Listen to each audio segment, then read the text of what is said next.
नमस्कार और स्वागत है आपका अपने YouTube channel study with news में। और जैसा कि आप देख रहे हैं, आज हम फिर से ज्योग्राफी को ही आगे पढ़ेंगे।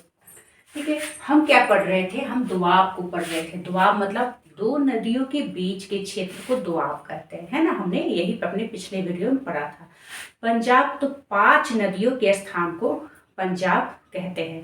तो देखिए, जब पंजाब नाम रखा गया, 5 नदी का स्थान था, तो उस समय भारत जो था ना वो एक था, है ना। भारत पाकिस्तान सब एक में था उस समय ज्योग्राफी को लिखा गया। लेकिन अब इसमें से कुछ हिस्सा जो पंजाब का है वो पाकिस्तान में जा चुका है, 3 हिस्सा जो है वो अभी भी भारत में है। तो हमने अपने पिछले वीडियो में सिंधु नदी के द्वारा बनाए गए दोआब को पढ़ा था। हमने पढ़ा था सिंधु सागर दोआब जो है वो सिंधु प्लस झेलम नदी के बीच में बनता है। चाज दोआब जो है वो झेलम प्लस चिनाब नदी। रचना दोआब जो है वो चिनाब प्लस रावी नदी के बीच में। बारी दोआब जो है वो रावी प्लस व्यास नदी। विस्त जो है वो व्यास प्लस सतलज नदी के बीच में ये दोआब बनता है ना। हमने सिंधु नदी के दोआब को पढ़ लिया था। आज हम पढ़ेंगे गंगा नदी के द्वारा बनाए गए मैदान, ब्रह्मपुत्र नदी। ये जो दोनों नदियां है ना वो उतनी खास नहीं है, इसमें कुछ खास दोआब वगैरह नहीं बनता है, लेकिन हम इसे टच करते हुए चलेंगे। तो गंगा नदी के द्वारा बना जो मैदान है, जो दोआब है, उसे 3 भागों में बांटा गया है। पहला है ऊपरी गंगा का मैदान, इसमें दिल्ली, आगरा, मथुरा ये सब आता है। आप जानते हैं यहाँ पर यमुना इसकी सहायक नदी है। ठीक है, इसे रुहेलखंड का मैदान भी कहते हैं। फिर मध्य गंगा का मैदान, इसमें आपका यूपी, बिहार ये सभी आते हैं। नेक्स्ट है निचली या फिर निम्न मैदान, ये है सुंदरवन, कलकत्ता, ये सभी निचली में आता है। नेक्स्ट है ब्रह्मपुत्र का मैदान। ठीक है, ब्रह्मपुत्र नदी है ना वो बहुत सारा गाद मतलब कचरा लेकर आती है। सबसे ज्यादा यही गाद और कचरा लेकर ब्रह्मपुत्र नदी आती है। और जो चंबल नदी है ना ये अपर्दन करती है, अपर्दन। ठीक है, मतलब काटती छाटती है। अब देखिए, ये दोनों आपका कर सकते हैं, हमने इसे टच किया, उतना ज़्यादा महत्वपूर्ण दोआब नहीं है।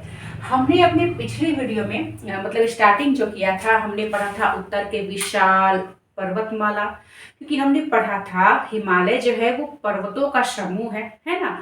1000 से ऊपर को हम पर्वत कहेंगे और 1000 से नीचे जो रहेगा उसे हम पहाड़ी कहेंगे, है ना। और हिमालय जो है वो पर्वतों का समूह है, तो वो हो गया हमारा पर्वतमाला, है ना। हमने इतना पढ़ा था। तो हमने ये भी जाना कि हमने उत्तर के विशाल पर्वत को पढ़ा, उत्तर के विशाल हमने मैदान को पढ़ा।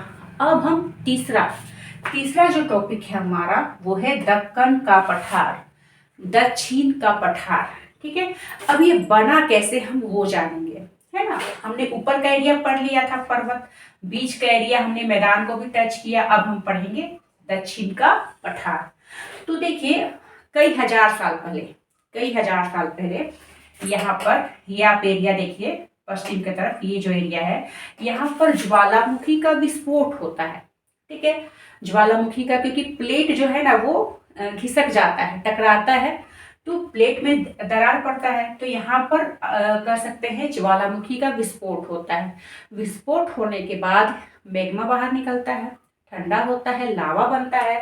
तो ये जो विस्फोट होता है ना, कुछ लावा इधर गिरता है। ठीक है, देखिए कुछ जो लावा है यहाँ पर आपका गिरता है। ठीक है, इस एरिया पे कुछ इधर आता है, यहाँ पर विस्फोट होता है, तो कुछ इधर वगैरह सब आता है।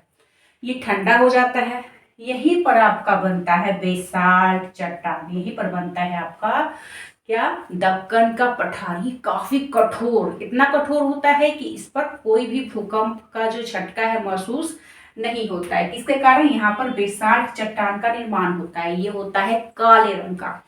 ठीक है, काले रंग का। अब देखिए यहाँ पर कुछ क्योंकि यहाँ पर तो समुद्र है, अरब सागर है ना, अरब सागर है यहाँ पर, तो इसमें तो कुछ जीव जंतु भी होंगे। जीव जंतु, यहाँ पर तो आपका चट्टान का निर्माण हो गया, पठार का निर्माण हो गया, लेकिन यहाँ पर जो लावा गिरा समुद्र में, अरब सागर में, यहाँ पर भी तो कुछ जलीय जीव जंतु होंगे। ठीक है, तो वहां पर क्या हुआ, पेट्रोल बना। क्या बना, पेट्रोल बना। ठीक है, इसे हम कहते हैं बॉम्बे हाई, इंडिया का है बॉम्बे हाई। जब ये समुद्र में मिला तो हम कहेंगे ऑफ शोर। ऑफ शोर। जब ये कर सकते हैं लावा जब अंदर गिरा, मतलब गुजरात राजस्थान में, तो हम कहते हैं ऑन शोर। ऑफ शोर का मतलब होता है दूर, समुद्र का किनारा। ठीक है, तो यहाँ पर है पेट्रोल मिला, ये भारत का हुआ, काफी ज्यादा पेट्रोल हमें यहीं से मिलता है। ठीक है, अब ये जो बेसाल्ट की जो चट्टान है ना, काफी मजबूत, काफी कठोर, काली रंग की है ना, अब ये क्या हुआ, धूल मिट्टी बरसात इन सभी से ये बेसाल्ट जो चट्टान है घिस घिस के टुकड़े टुकड़े हुए हैं ना, तो इससे बनी काली मिट्टी। क्या बनी, काली मिट्टी। और इस काली मिट्टी में सबसे ज्यादा खेती किसका होता है, कपास का। ठीक है, कपास का। ठीक है, दक्कन ट्रेप का निर्माण होता है इसी ज्वालामुखी के लावा से, दक्कन ट्रेप का। ठीक है, आई होप आपको इतना सब कुछ समझ में आया होगा। हम जब आगे पढ़ेंगे अपने नेक्स्ट वीडियो में, तो हम इसे भी कई भागों में बांटेंगे। इसके कितने सारे नाम है, हर पठार का अलग अलग नाम है ना, हम उसे भी पढ़ेंगे। ठीक है, आज के लिए इतना ही।